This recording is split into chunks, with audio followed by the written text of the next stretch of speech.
Z dr. Slavico Tušak sva se pred časom srečala in nekako je prišla ideja na plano, da v našem arhivu predstavimo dve pomembni knjigi, publikaciji, ki sta že pred časom, in sicer gre za pomembne vsebine, pomurski del ali pa pomursko področje, ki tudi Vani Šiftar tam izvira, ampak gre za vseslovensko pomembno znanstveno delo. Naj med nami prav posebej pozdravim gospoda akademika dr. Antona Bratuša.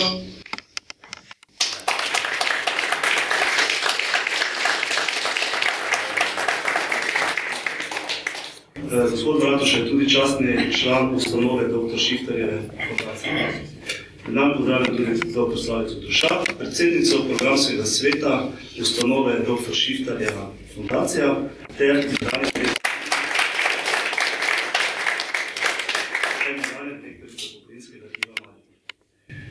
z nami je tudi dr. Borut Holzman iz Pravne fakultete Univerze v Mariboru.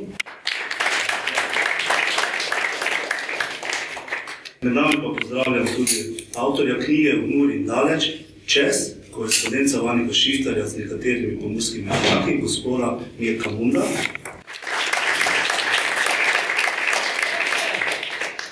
In na moj desni pozdravljam lepo urednika knjige dr. Vani Šiftar, slovenski romolog, gospoda Mirka.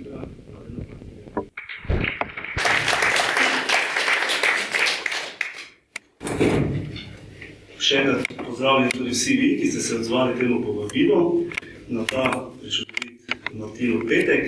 Jaz upam, da boste prišli iz Pokrajinskega arhiva Maribora obogateni z novimi informacijami. In bi najprej mogoče čist na kratko predstavili, zakaj smo tudi v Pokrajinskem arhivu ponosni, da hranimo tako pomembno gradivo, kot je gradivo dr. Vanega Šiftarja, o katerem bomo več slišali tudi v nadaljevanju. V Pokrajinskem arhivu Maribor hranimo kar 219 škatel arhivskega gradiva, omenjenega dr. Vanega Šiftarja. Tukaj gre za predvsem za gradivo o Romih. V samem fondu pa je tudi veliko njegovih osebnih stvari, od seminarskih, raziskovanih in doktorskih nalog. Potem je med tem gradivom veliko dokumentacije Univerze v Mariboru in Višje pravne šole v Mariboru, različni časopisni izrezki, njegova bogata korespondenca, fotografije, gradivo iz simpozijev, brošure, fotografije, strokovnih člankov in tako dalje. Tako da smo res veseli, da hranimo v našem arhivu tako pomembno gradivo pomembnega znanstvenika, slovenskega znanstvenika. Evo, kako vidite tukaj sem. Dobil sem povabilo, da bi rekel v početku nekaj besed v zvezi s predstavitvijo teh dveh zelo pomembnih publikacij. Povabilo sem prav rad sprejel in zelo drago mi je, da sem danes tukaj. Več razlogov je za to.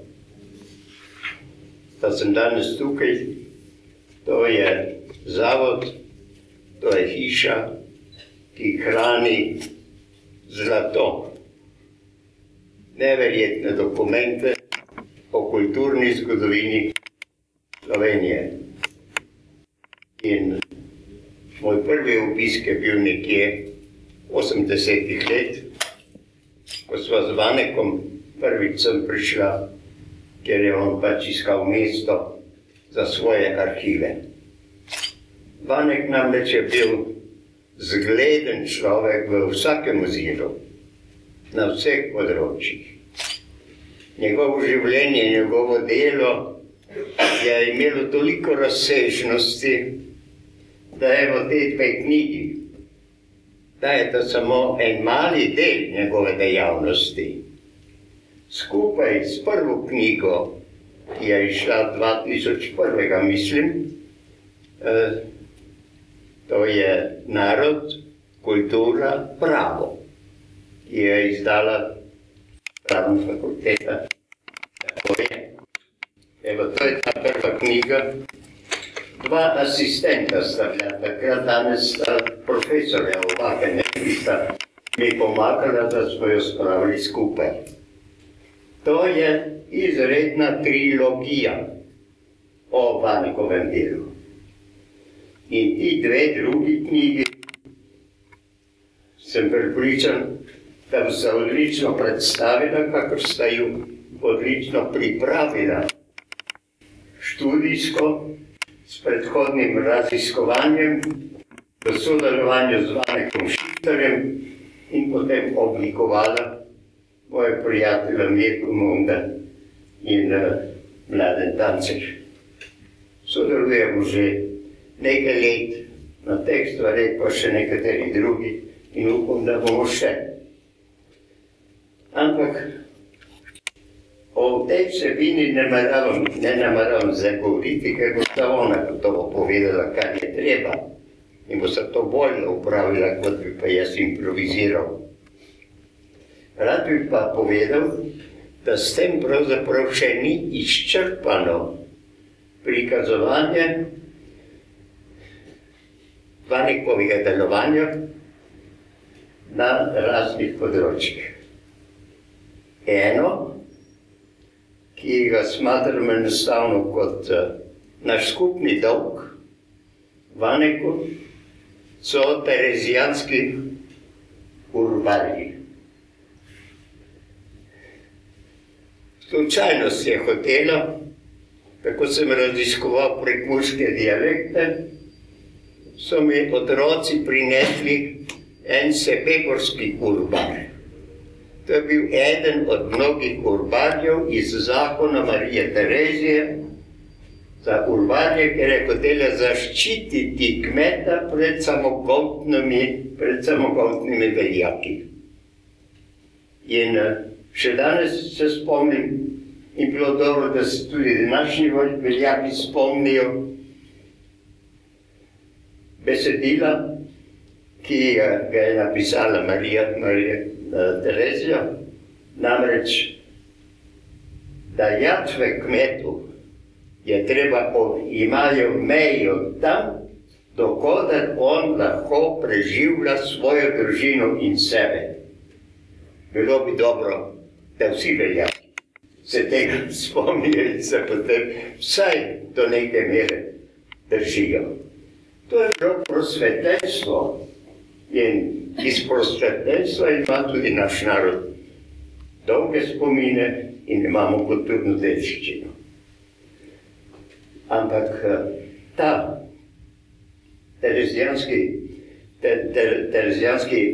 terezijanski urbar je imel svojo zgodovino vse tam od 41 leta naprej. Vanek namreč je bil takrat študent, jaz sem že končal in ko sem mu pokazal urbar, ne bi bil Vanek, če ne bi rekel, ja daj vam mi to takoj obdelajva.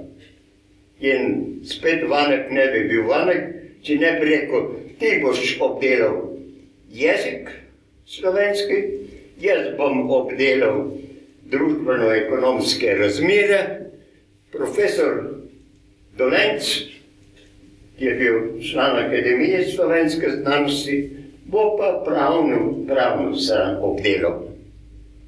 Tako smo se dogovorili 41 let smo hoteli to obdelati, ampak pač dogodki so prispevali, da sem svojo nalogo pravzaprav samo jaz končal.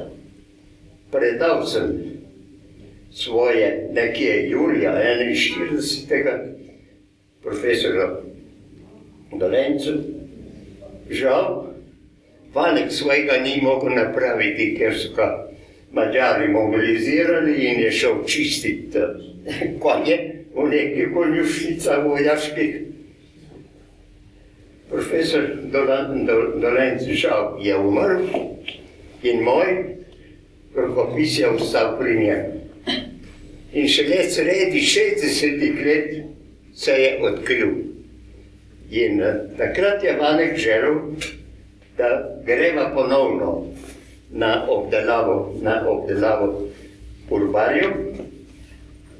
Spravil se na to, našel je dovolj časa in moči, da je v madžarskih muzejih in arhivih fotokopiral celo vrsto teh urbarjev. Ampak kaj? Bolj važnejša se mu je zdela problematika Romov. In ima upravičeno ime vodilnega slovenskega romologa. Ampak on ni samo slovenski romolog, on je študiral usodo Romov v celi Jugoslaviji in tudi v sosednjih državah. In o tem bo se gotovo današnja avtorja več povedala. Torej, odločil se je za Rome, 89. leta smo pa oba mislila, zdaj pa čas, da vzamemo urbarja. Kaj? Prišla je vojna, razpade se je Jugoslavija in še danes ta naloga ni končana. Jaz to pripovedujem zavoljo tega, da bi istočasno apeliral na vse vas, predvsem pa na ustanove, ki so poklicane, da se ta stvar obdela, da se to res obdela v naslednjih letih.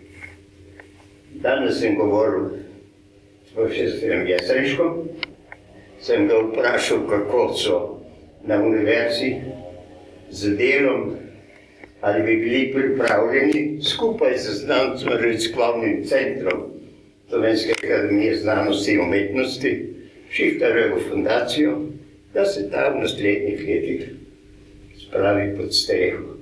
Mislim, da je to mogoče. Profesor Jesenšek mi je rekel, ja, on pozdravlja pravzaprav vse navzoče tukaj tudi in se upravičuje, da zavoljo drugih obveznosti ne more danes biti tu, ampak pravi, letos bodo končali šlovnico Avgusta Pavla, prihodnje leto naj bi bila na vrsti korespondenca Avgusta Pavla, to je nekih preko 160 pisem, kartic, preko polovice tega je samo korespondenca med Vilkom Novakom in Pavlom. To naj bi bilo prihodnje leto, oziroma leto 14. na vrsti in končano. V Slovenski akademiji znanosti in umetnosti je že med monografijami znamenitih Slovencev, korespondence znamenitih Slovencev, rezervirano mesto za to knjigo. Zato me je prav razveselilo, ko mi je profesor Jesenšek rekel, da je stvar že prav v mlinu. No, kar se tiče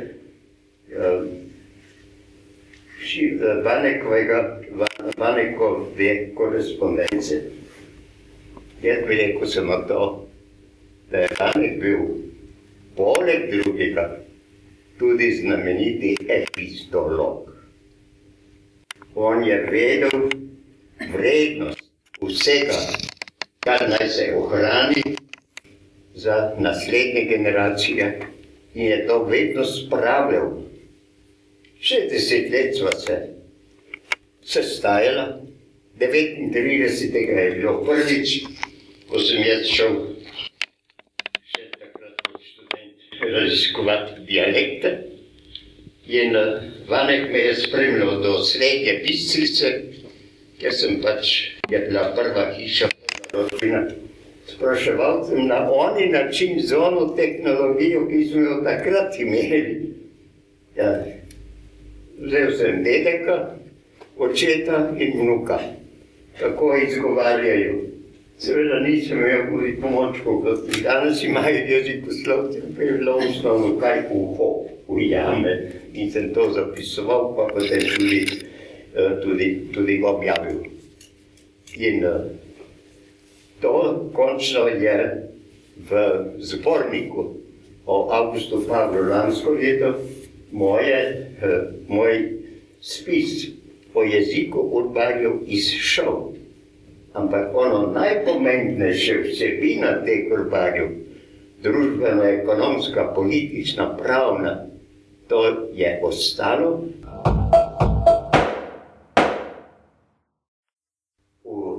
Vse drugo, na ta način bi pravzaprav že imeli ne samo trilogijo, tetralogijo.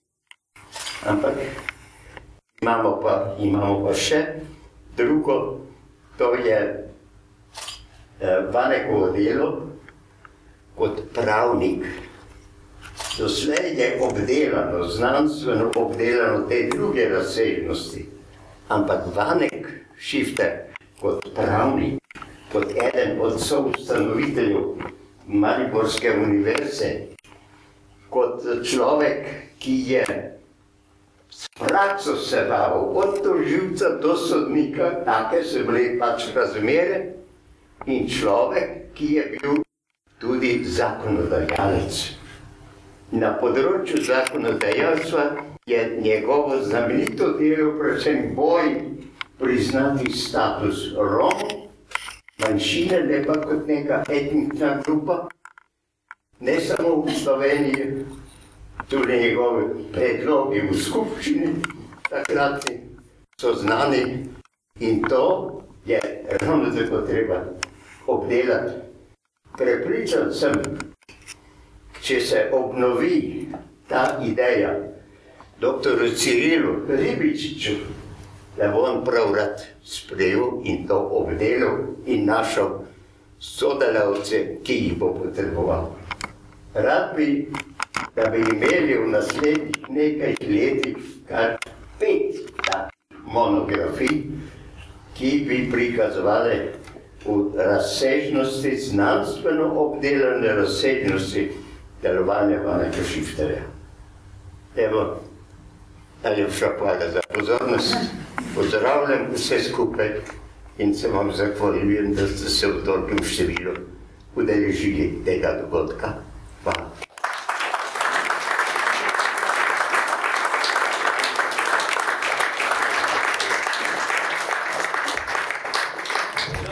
Spoštovani gospod akademik, danes ste vrgli zelo veliko rokavic.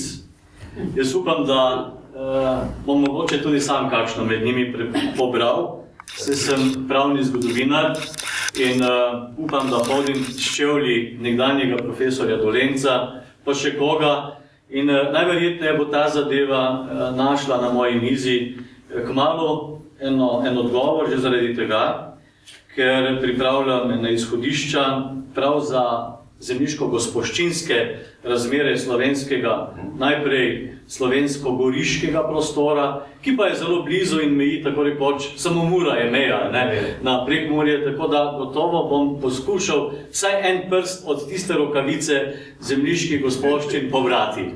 Hvala lepa. Toliko vam v odgovor. Sedaj pa seveda najprej hvala lepa za povabilo. Vsekakor kot tisti, ki imam čast in dolžnost delati v čevljih in hoditi v čevljih našega pokojnega Vaneka, moram najprej v imenu vodstva pravne fakultete in še posebej profesorja Šimeta Irvajnka, ki se opravičuje, nažalost danes ni mogel priti, pozdraviti in sem tako rekoč v dveh vlogah, oziroma mogoče celo v treh, kot nekdanji sodelavec Pokrajinskega arhiva. A veste, storilec kaznivega dejanja se zelo velikokrat vrača na mesto kaznivega dejanja in mislim, da sem v 4 ali nekaj letih v tej hiši kar nekaj določenih stvari pustil, če že drugo ne vsaj jezo, da nisem vsega naredil.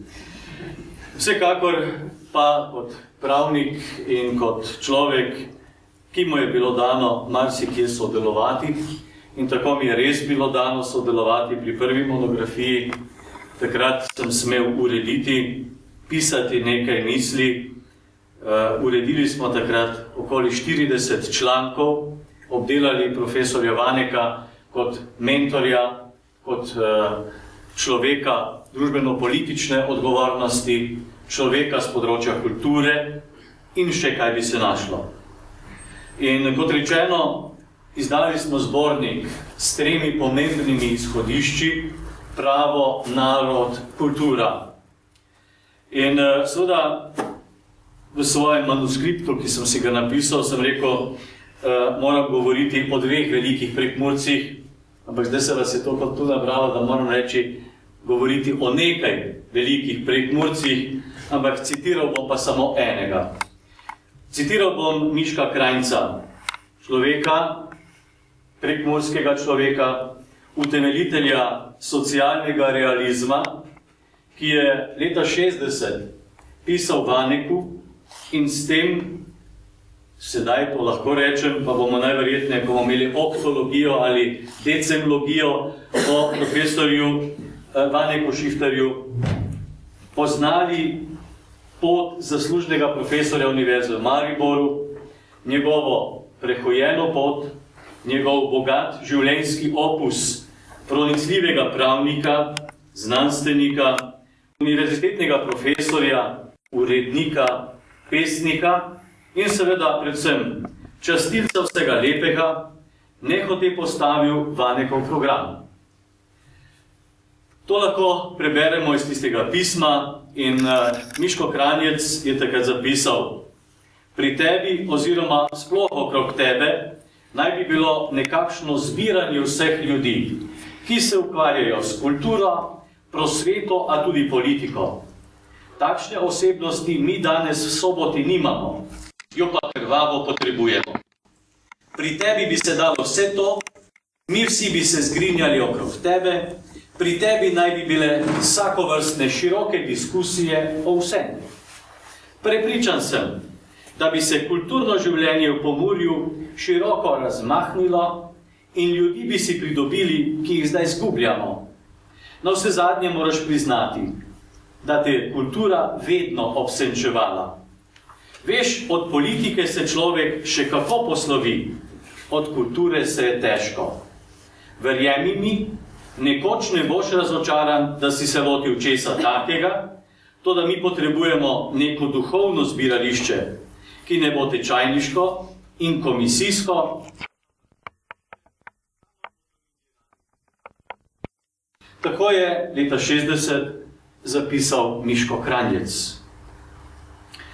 V pesniški zbirki pobiram orumenele liste, po besedah Forstneriča, ki je to zbirko ocenil, predstavlja, po njegovih besedah, predstavljajo človeka, ki se zaveda, da ima v sebi domet večnega, ki mora skozi viharje življenja in prav te besede in viharji življenja označujejo Šiftarjevo duhovno in čustveno popotovanje skozi desetletja. Od zanosnega mladeniškega sprejemanja življenja, lepotnih stvari pokrajine in vesolja, do duhovnih, naravnih in socialnih zapletov v sebi in družbi. Kultura smo rekli. In kje se kultura najbolje odraža? Odraža se v človeku, v bitju, ki posega po nedostopnem. Ali, če uporabimo Desjardins, nihil intentatum. Ničesar pustiti nedotaknjeno. In če se spomnimo ravno na uvodne besede akademika Bratuše, je najverjetneje res vse to, kar ga je srečalo v življenju, tako ali drugače pustilo pečat in se je tako ali drugače vedno znova tega dotekal. In to zaradi tega, ker je vedno želel najti ravnovesje med skrajnostmi. In prostor, kjer je deloval, je bil prostor svojevrstnih skrajnosti. Kulturnih, svetovno-nazorskih, politično-upravnih in še kako bi se našel na tej prekmurski ravnici, kjer je živel. Njegova kulturna obsenčenost se kaže v njegovi znanstvenosti in človekoljubnosti. Se kaže v vlogi učitelja na Pravni fakulteti Univerze v Mariboru, ki jo je svojim vplivom, pa res vplivom, pomagal postavljati. Na začetku kot višjo se je razumel znamenja časov. Nažalost bi danes rekli, da mnogi tega ne razumejo. Ali pa razumejo samo znamenja časov, koliko gredo v njihove raztrgane žepe. In je imel možnost doživeti grand finale, fakulteto, šolo, ki naj bi skladno z njegovo oporoko med drugim pomagala dopolniti znanje o medsebojnih vplivih na zgodovinskem, pravnem in etnološkem področju. V ta sklop gotovo spada, o tem bomo danes še marsikaj slišali, njegovo zanimanje in prizadevanje za obravnavanje romskega vprašanja, pravno-zgodovinskih in ekonomskih vprašanj, kako tudi etičnega problema in njegovega prostorja. Naslednji sklop sta narod in pravo. Težko je ločiti pravo od naroda in narod od prava. Začel in do konca življenja je zahajal hišo na Mladinski 9 v Mariboru. Tam je namreč pravna fakulteta. In na pročelju te hiše piše Juventuti studioze amori patrie excitando, ingeni doctrina roborandis, moribus rite conformandis. Ali čisto po slovensko, tako po domače, za temi zidovi dajte vzgojiti mladeži ljubezen do domovine, izurite jih v pravni doktrini in seveda ta doktrina naj bo etično in moralno v korist človeka. In to je zelo dobro razumel v svojem učbeniku Ustavno pravo, se je tam zapisal, da je zgodovina zelo prepričljiva učiteljica novim pokolenjem. In nadaljeval je, da je obdobje sedanjosti nenehno čiščenje preteklosti in nadaljevanje tega, kar je progresivno osnovnemu nosilcu moderne družbe. Človek, ki živi sredi tokov družbenega razvoja.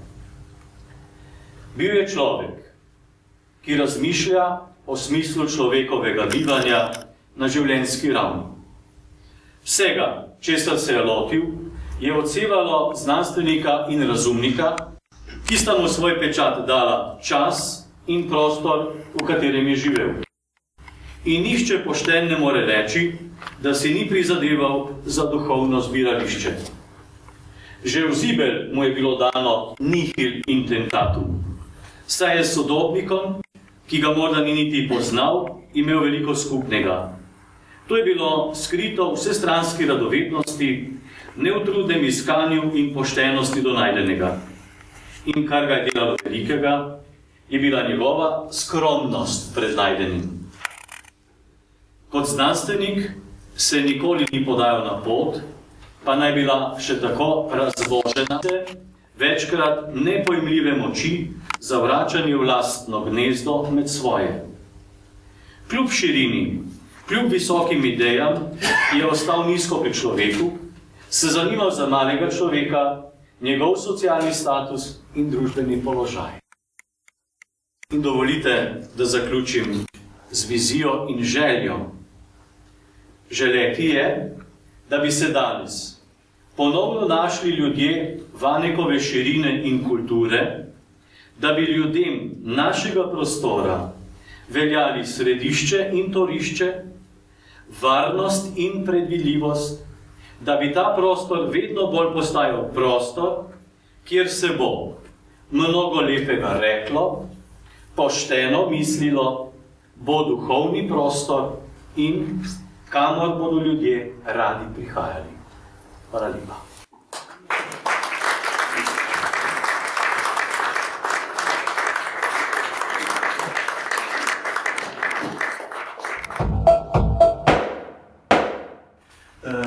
kot sem že prej povedal, smo se z gospod Tovšak dogovorila, da bova predstavila, poskušala generirati nekako predstavitev teh dveh knjig.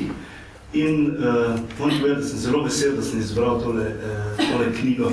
Ne vem, kaj bi me čakalo v tisti sebi, ampak bo verjetno tudi tisto s časom še prebral.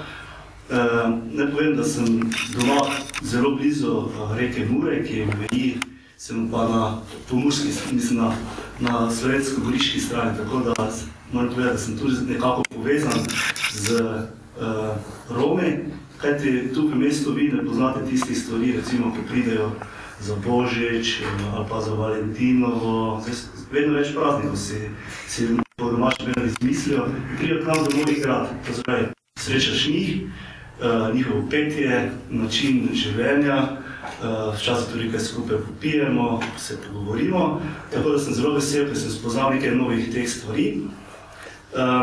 Bil pa sem tudi zelo presenečen in pa nekako me veseli, da je gospod magister Marjan Tancer uspel v tem zborniku zbrati res tiste dragocenosti iz različnih člankov in po publikaciji dr. Vanjega Šiftarja. In ta predstavitev z moje strani ne bo izgledala tako, da vam gospodu Tancerju postavlja vprašanja, kajti lahko se zgodi, da bo kako pretežko, prelahko. In vam kar predajam besedo, na koncu pa bi mogoče iz moje strani nekako hotel še razjasnitev, kako vi gledate na stanje Romov danes. Tako da predajam besedo gospodu Marjanu Tancerju, predsedniku publikacije, ki je šla v 90-letnici rojstva in 10-letnici smrti dr. Vanjega Šiftarja. Spregovorimo o vsebini te knjige. Preden bi o njej malo spregovoril, je pomembno, da povem, kaj me je napotilo ali kaj me je gnalo, da je to delo nastalo. Dve stvari sta. Vanek je bil 40 let star, ko sva se spoznala in sva prijateljevala, pa lahko rekli, so potovala v tem svetu vse do njegove. To je pa ravno včerajšnji datum. Včeraj je bila obletnica njegove smrti in kot nalašč smo se nekako našli, da se vse v duhu, v spominu vrnemo v svet, ko smo z njim družno sodelovali in oblikovali. Z Vanekom sva kar lep čas, tudi ne samo doma v Sloveniji, ampak tudi zunaj, sodelovala na takih pomembnih posvetih. Najpomembnejši, bi lahko rekli, vrh je bil prav gotovo na mednarodnem simpoziju o kulturi Romov v Sarajevu. In drugo, zakaj sem to začel razmišljati, da bi pisal o njem, da bi to zbral, ker sem pač že vrsto let član programskega sveta fundacije. In se mi je zdelo, če lahko kaj prispevam, je to, da to uredim, pa da vendarle pomagam celovito podobo sooblikovati, kakršno si Vanek tudi zasluži. Govoril bom Vanek težko, ker smo stalno govorili na Vanek in malo kdaj je naneslo, da si rekel Šiftar. In leto 2009, ko je bila obletnica, bi naj bila obletnica njegove 90-letnice, žal je ni dočakal, in 10-letnico smrti. Zaradi tega, ker sem ugotavljal, ko berem in sem prebiral posamezne avtorje, ki so citirali vire in Vaneka, da so v glavnem citirali samo njegovo knjigo Cigani, ki je šla leta 1971, in prav bi bilo, da bi to delo ponatis doživelo z novo dodatno spremno besedo ali uvodu. Drugih njegovih člankov, študij, razprav, ki so razpršene po drugih revijah in znanstvenem tisku, v glavnem niso citirali, kar sem razmišljal, da je verjetno ali ne poznajo dovolj dobro, ali pa so se zadovoljili s to knjigo, ki je leta 1971 prišla, Vanike pa po tistem seveda še veliko pomembnih aktualnih stvari napisal. Dolg sem čutil do njega, pa tudi do romskega vprašanja, grede rečeno, sem se sam s to problematiko že 40 let ukvarjal. Mi je bil to postdiplomski študij, zaključek ravno z te tematike in Vanek mi je bil skriti mentor pri tem, čeprav ni bil uradno nekje registriran, pa vendarle mi je veliko svetoval in me spodbujal. Moram reči, da pred koncem je še želel, da bi še razširil to, vendar čas je svoje naredil. Tako da sem potem seveda to stvar, celoto te stvari, ponovno prebral vse tekste, ki jih je napisal. Teh je 21, praktično 20 jih je magister Kuzmič registriral, 21 pa tisti, ki je bil v Beogradu, pa zbornik ni nikoli šel, ampak imam seveda njegov tekst, sem poznal in sem ga tudi vnesel to not. Moram povedati, da vsebina je taka, v uvodu sem to napisal in iz uvoda se vidi, nisem ničesar spreminjal. Vse, kar je napisal, je ostalo tako, kot je. Tudi jezikovno nič popravilo, to je tako, kot je bilo zapisano.